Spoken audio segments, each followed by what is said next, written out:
Hello दोस्तों, आप सभी लोगों का हमारा प्यारा सा और छोटा सा चैनल क्लासिकल टू क्वांटम पे हम स्वागत करते हैं। मेरा नाम है मंटू शर्मा और आज हम लोग करेंगे एचसी वर्मा से दो बहुत ही बेहतरीन सवाल। ठीक है, जो जेईई मेंस 2025 सेकंड शिफ्ट मतलब सेकंड अटेम्प्ट के लिए बहुत ही खास होने वाला है ये दो क्वेश्चन। ठीक है, एक सवाल है आपका डिस्चार्जिंग ऑफ अ कैपेसिटर से रिलेटेड और दूसरा सवाल है जो बहुत इंपॉर्टेंट है और ऐसा सवाल बार बार पूछता है, conversion of galvanometer into ammeter. ठीक है, पूरा डेप्थ में सॉल्यूशन देखेंगे। तो चलिए देखते हैं हम लोग। पहला सवाल ये है, the electric field between two plates of a parallel plate capacitor of capacitance 2 microfarad drops to 1/3 of its initial value in 4.4 microsecond when the plates are connected by a thin wire, find the resistance of the wire. क्या सही सवाल पूछा है। ठीक है, एक capacitor है भैया, अच्छा पैरेलल प्लेट कैपेसिटर। अच्छा, इसको जब मैं थिन वायर से कनेक्ट करता हूं, इसके बीच में मान लीजिए सपोज कीजिए चार्ज है फुल्ली। ठीक है, पैरेलल प्लेट कैपेसिटर है। ठीक है, ऐसे करके the electric field between parallel plate capacitor कितना होता है? E equal to sigma by epsilon naught होता है। मान लीजिए मैं थोड़ा बड़ा करके प्लेट बनाता हूं। ठीक है, ये मेरा प्लेट ऐसे है। ठीक है, एक प्लेट ऐसे हुआ और दूसरा प्लेट ऐसे हुआ। ठीक है, ए प्लेट है। ठीक है, अच्छा इस पे पूरा प्लस प्लस है। ठीक है, इस पे माइनस माइनस है। ठीक है, ऐसे इस पे प्लस क्यू बोल सकते हैं, इस पे माइनस क्यू। एक पैरेलल प्लेट कैपेसिटर हुआ, ये दोनों के बीच में जो इलेक्ट्रिक फील्ड होता है वो कितना होता है? Sigma by epsilon not. इसका एरिया, प्लेट का एरिया हम लोग लेट कर लेते हैं ए। तो सिग्मा कितना होता है? सिग्मा क्या होता है? क्यू बाय ए, चार्ज पर यूनिट एरिया। ठीक है, तो इलेक्ट्रिक फील्ड कितना हो गया? E equal to sigma by A epsilon naught, जिसको हम लोग ई नॉट से डिनोट कर रहे हैं। ठीक है, शुरू में जब पैरेलल प्लेट कैपेसिटर जब फुली चार्ज था तो उसके बीच में इलेक्ट्रिक फील्ड कितना था? ई नॉट। अब मैंने क्या किया, इस प्लेट को एक थीन वायर से कनेक्ट कर दिया। इस प्लेट्स को एक थीन वायर से कनेक्ट किया। ठीक है, तो बोला इस वायर का रेजिस्टेंस क्या होगा? इस वायर का रेजिस्टेंस क्या होगा भैया? वही पूछा है, इस वायर का रेजिस्टेंस क्या होगा। और ये भी बोला है कि सवाल में पैरेलल प्लेट कैपेसिटर था, जैसे उसको मैंने एक थीन वायर से कनेक्ट किया तो जो इलेक्ट्रिक फील्ड था बिटवीन पैरेलल प्लेट कैपेसिटर वो कितना हो गया? 1/3 हो गया इनिशियल का। ठीक है, तो इनिशियली कितना था? ई नॉट। अभी फाइनली कितना हो गया? फाइनली कितना हो गया? ई नॉट बाय 3 हो गया। टाइम कितना लिया भैया? 4.4 माइक्रो सेकेंड लिया। समझ में आया?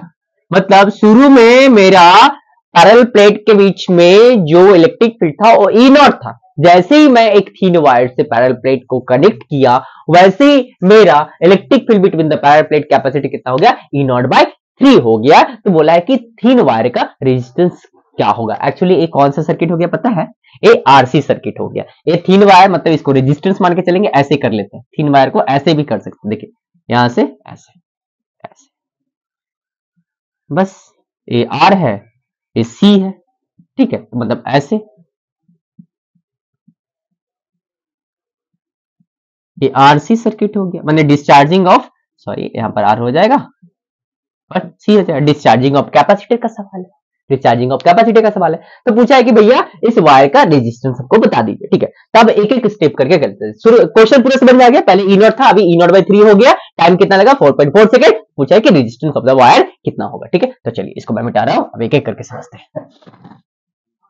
तो डिस्चार्जिंग ऑफ कैपेसिटर का जो फॉर्मूला है भैया वो क्या है? ई डिस्चार्जिंग ऑफ कैपेसिटर का जो क्यू होता है, q equal to q naught ई का माइनस टी बाय टाउ। और टाउ क्या होता है? Time constant R into C होता है।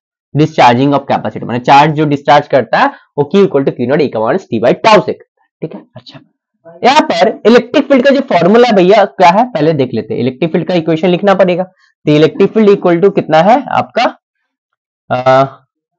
Sigma by A epsilon, sorry sigma by epsilon not है। तो सिग्मा को हम लोग क्या लिख सकते हैं? सिग्मा को हम लोग लिख सकते हैं Q by A epsilon naught equal to E naught लिख सकते हैं। इलेक्ट्रिक फील्ड को नॉट लिख सकते हैं। ठीक है, ऐसे लिख सकते हैं। तो इलेक्ट्रिक फील्ड का जनरल फॉर्मूला जो हो जाएगा Q by A epsilon naught हो जाएगा। ठीक है, अच्छा तो यहाँ पर ई इक्वल टू क्यू का जगह पर मैं ए वाले लिख सकता हूँ, q naught A, q naught ई का power minus t by tau by A epsilon naught, A epsilon naught. तो Q naught by A epsilon naught कितना हो जाएगा मेरा ई नॉट के बराबर हो जाएगा। Q naught by A epsilon naught मेरा कितना हो जाएगा ई नॉट के बराबर होगा, क्योंकि इनिशियली मेरा कैपेसिटर फुल्ली चार्ज था, तो कितना होगा क्यू नॉट। तो Q naught by A epsilon naught मेरा ई नॉट के बराबर होगा, इनिशियल इलेक्ट्रिक फील्ड। ठीक है, तो यहाँ पर ई इक्वल टू मेरा कितना हो जाएगा ई नॉट ई का माइनस टी बाय टाउ। आया पक्का, पक्का आया भैया। अरे भैया q equal to q naught ई का माइनस टी बाय टाउ, तो ई इक्वल टू कितना होता है Q by A epsilon naught, ए मेरा इलेक्ट्रिक फील्ड हुआ कोई। ठीक है, तो क्यू का वैल्यू मैंने पुट कर दिया क्यू नॉट ई का माइनस टी बाय टाउ। तो Q naught by A epsilon naught मेरा मैक्सिमम इलेक्ट्रिक फील्ड जब समय 0 होगा, जब फुल्ली चार्ज हो गया। ठीक है, अच्छा कनेक्ट करने से पहले वाई को कनेक्ट, तो E equal to E naught ई का माइनस टी बाय टाउ, मेरा ए मेरा इलेक्ट्रिक फील्ड का इक्वेशन आ गया। अब जो पूछा इसमें पुट कर देंगे, मेरा आंसर आ जाएगा। ठीक है, चलिए आगे बढ़ते हैं। हम देखिए भैया यहाँ पर मेरा जो आया है वो क्या आया है E equal to E naught ई का माइनस टी बाय टाउ। ठीक है, अच्छा इलेक्ट्रिक फील्ड 4.4 सेकंड पे इलेक्ट्रिक फील्ड का जो वैल्यू है ई नॉट बाय 3 है, तो यहाँ पर ई का वैल्यू कितना रखेंगे ई नॉट बाय 3 रख देते हैं, यहाँ पर ई नॉट रखेंगे, यहाँ पर ई का माइनस टी का जगह पे 4.4 माइक्रो सेकंड में ही रहने देते, बाय आर सी लिख देते। ठीक है, ई नॉट से ई नॉट कैंसिल। ठीक है, अभी यूनिट चेंज करने की जरूरत नहीं है, देखिए। ठीक है, तो यहाँ पर 1/3 आ गया, यहाँ पर कितना आ गया ई का power minus 4.4 by R C आ गया। ठीक है, अच्छा दोनों तरफ एल एन ले रहा हूं, दोनों तरफ क्या ले रहा हूं एल एन। ठीक है, इसका भी कोई जरूरत नहीं है, मैं बता दे रहा हूं पूरा। अरे भैया सी का वैल्यू दिया होता ना, कितना दिया होता सी का वैल्यू 2 माइक्रो फैरेड दिया होता। ठीक है, वो लिख लेते हैं। ठीक है, वैल्यू 2 माइक्रो फैरेड दिया होता। ठीक है, अच्छा यहाँ पर अब मैं दोनों तरफ एल एन ले रहा हूं, एल एन 1/3 इधर एल एन ई का माइनस 4.4 बाय आर सी। ठीक है, तो यहाँ पर बेस ई है, तो पावर ये सामने आ जाएगा। ठीक है, इसको क्या लिख सकते हैं एल एन 3 का पावर माइनस 1 इधर, तो इधर माइनस 4.4 बाय आर सी सामने आ गया, l n e by base e. ठीक है, अरे भैया ये वाला फॉर्मूला एल एन ई का पावर एक्स, यहाँ पर ए, तो पावर क्या आ जाता है एक सामने आ जाता है एल एन ई और ई, बेस ई और ई कितना हो जाता है 1, तो एक्स इंटू 1। ठीक है, जो भी हो, तो इसका वैल्यू 1 हो गया, तो माइनस यहाँ पर सामने आ जाएगा, एल एन कितना आ जाएगा 3, अब minus 4.4 by R C, minus minus cancel हो गया। एल एन 3 का वैल्यू कितना होता है भैया, एल एन 3 का वैल्यू होता है आपका 1.09 के बराबर। ठीक है, तो 4.4 आर इंटू सी 1.09 के बराबर, जिसको मैं 1.1 ले रहा हूँ, इसको मैं लगभग 1.1 ले रहा हूँ ताकि कैलकुलेशन आसान हो। 4.4 बाई आर इंटू सी, मुझे क्या चाहिए आर चाहिए, तो ये पर आर चाहिए, तो 4.4 और नीचे कितना जाएगा 1.1 इंटू सी का वैल्यू है 2 माइक्रोफैरेड, कितना है 2 माइक्रोफैरेड। तो देखिए यहाँ पर माइक्रो सेकंड था तो 10 का माइनस 6 होता, यहाँ पर 2 माइक्रोफैरेड है तो 10 का माइनस 6 होता, तो ये कैंसिल हो गया। ठीक, अच्छा तो यहाँ पर 1.1 तो कितना हो जाएगा 4, ये हो जाएगा 2, आर का वैल्यू कितना आ गया 2 ओम आ गया, आर का वैल्यू कितना आ गया 2 ओम आ गया। ठीक है, तो ये वाला फॉर्मूला डायरेक्ट रह गया कि डिस्चार्जिंग ऑफ अ कैपेसिटर में इलेक्ट्रिक फील्ड का जो इक्वेशन होता है E equal to E naught ई का माइनस टी बाय टाउ होता है, E equal to E naught ई का माइनस टी बाय टाउ। कैसे आया वो भी मैंने बता दिया। ठीक है, तो जस्ट यहाँ पर मैंने सारा वैल्यूज पुट किया, माइक्रो सेकंड बता इसलिए मैंने उसको चेंज नहीं किया क्योंकि माइक्रोफैरेड में दिया होता, माइक्रोफैरेड और माइक्रो सेकंड कट गया। ठीक है, तो ये 1.1 से 4 टाइम्स में 4.4 कट गया। ठीक है, ये 4 को 2 से डिवाइड करते 2 ओम आ गया, तो वाई का रेजिस्टेंस कितना है 2 ओम। ठीक, अच्छा दूसरा सवाल, बहुत सुंदर सवाल था ये वाला। चलिए दूसरा सवाल की तरफ बढ़ते हैं।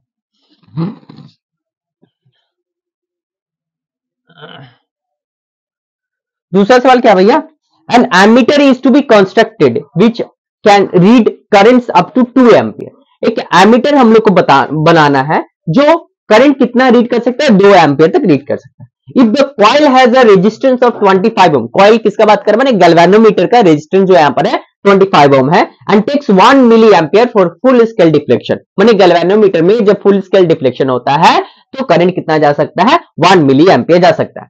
ठीक है, what should be the resistance of the shunt used, मतलब शंट रेजिस्टेंस कितना इस्तेमाल करेंगे। एक्चुअली मैं बताता हूं डिटेल में इसको, देखिए एक गैल्वेनोमीटर है भैया, एक गैल्वेनोमीटर है। अच्छा, तो गैल्वेनोमीटर से एक छोटा सा रेजिस्टेंस जब हम लोग पैरेलल में कनेक्ट करते हैं, इस रेजिस्टेंस को हम लोग शंट बोलते हैं। इसको क्या बोलते हैं? शंट। एस माने एक गैल्वेनोमीटर के साथ जब एक पैरेलल में छोटा सा रेजिस्टेंस कनेक्ट करते हैं तो ये जो बन जाता है इसी को हम लोग एमीटर बोलते हैं। Ammeter, ammeter. ठीक है, कैसे याद रखेगा? कैसे याद? देखिए एम है ना, दो ठो लाइन ऐसे टान लीजिए, एम है माने पैरेलल जैसा दिख रहा है। ठीक है, तो गैल्वेनोमीटर से जब हम लोग एक छोटा सा रेजिस्टेंस पैरेलल में कनेक्ट करेंगे तो मेरा वो क्या बन जाएगा? एमीटर बन जाएगा। क्या बन जाएगा? एमीटर। अब वोल्टमीटर कब बनता है? जब गैल्वेनोमीटर से एक हेवी रेजिस्टेंस सीरीज में कनेक्ट करते हैं तो मेरा क्या बन जाता है? वोल्टमीटर बन जाता है। लेकिन सवाल यहां पर है एमीटर का, तो हम लोग एमीटर की बात करते हैं। ठीक है, तो यहां पर देखिए, यहां से करंट इसका, यहां से करंट आई आया, ठीक है, इसमें आई जी चला गया, माने फुल स्केल डिफ्लेक्शन करंट चला गया। तो ये यहां पर कितना जाएगा? आई माइनस आई जी जाएगा। यहां पर जो करंट जाएगा इस रेजिस्टेंस में आई माइनस आई जी जाएगा ना भैया। अच्छा, तो इसके अक्रॉस में पोटेंशियल और इसके अक्रॉस में पोटेंशियल क्या होगा? सेम हो जाएगा। बस यही तो करना है। तो इसका रेजिस्टेंस कितना है? R G. ठीक है, इसका रेजिस्टेंस एस है, करंट कितना जा रहा है? आई माइनस आई जी। तो वी इक्वल टू क्या होता है भैया? आई इंटू आर। तो इसके अक्रॉस में पोटेंशियल कितना होगा? आई जी इंटू आर जी। ठीक है, माने इक्वल टू इसके अक्रॉस में पोटेंशियल कितना होगा? आई माइनस आई जी इंटू शंट। यही तो है भैया, इसके अक्रॉस में पोटेंशियल और इसके अक्रॉस में पोटेंशियल बराबर कर देने, यही है आपका एमीटर। हो गया, कहानी खत्म। ठीक है, अब देखिए एस का वैल्यू चाहिए। एस इक्वल टू कितना हो गया? आई जी इंटू आर जी होगा, मैंने गैल्वेनोमीटर का रेजिस्टेंस, बाय आई माइनस आई जी। अच्छा, अब क्या वैल्यू दिया? आई का वैल्यू कितना दिया? 2 एम्पियर। आई कितना जा रहा है भैया? 2 एम्पियर। आई जी कितना दिया भैया? 1 मिली एम्पियर दिया हुआ। आर जी का वैल्यू, गैल्वेनोमीटर का रेजिस्टेंस कितना है? 25 ओम है। ठीक है, तो हम पुट करते हैं, आई जी का वैल्यू 1 मिली एम्पियर है, तो 10 का पावर -3 होगा। पुट कर देते हैं, 10 का पावर -3 इंटू 25 बाय आई 2 माइनस 10 का पावर -3। अरे भैया 2 माइनस 10 का -3 मैंने 0.001, लगभग 2 के बराबर, मैं 2 के बराबर ही ले रहा हूं। 25 बाय नीचे में 2 इंटू 10 टू द पावर -3, इसे 12.5 इंटू 10 टू द पावर -3। एक पॉइंट इधर खसका देंगे तो यहाँ पर एक चढ़ जाएगा 1.25 इंटू 10 टू द पावर -2, यहाँ पर एक हट जाएगा। ठीक है, समझा? तो 1.25 into 10 to the power -2 ohm. तो एक छोटा सा रेजिस्टेंस जिसका value 1.25 into 10 to the power -2 ohm connect करेंगे पैरेलल में गैल्वेनोमीटर के साथ, तो मेरा ये वाला कंडीशन हो जाएगा, एमीटर कंस्ट्रक्ट हो जाएगा जो करंट कितना रीड कर सके? 2 एम्पियर। ठीक है, तो ये वाला आंसर आया। शंट का वैल्यू कितना आया? 1.25 इंटू 10 टू द पावर -2 ओम। ठीक है, तो 2 ही सवाल था, दोनों का मैंने इन डेप्थ सॉल्यूशन दिया। ठीक है, तो आप लोग ऐसे ही पढ़ाई करते रहिए, हम लोग अगले वीडियो में मिलेंगे। धन्यवाद।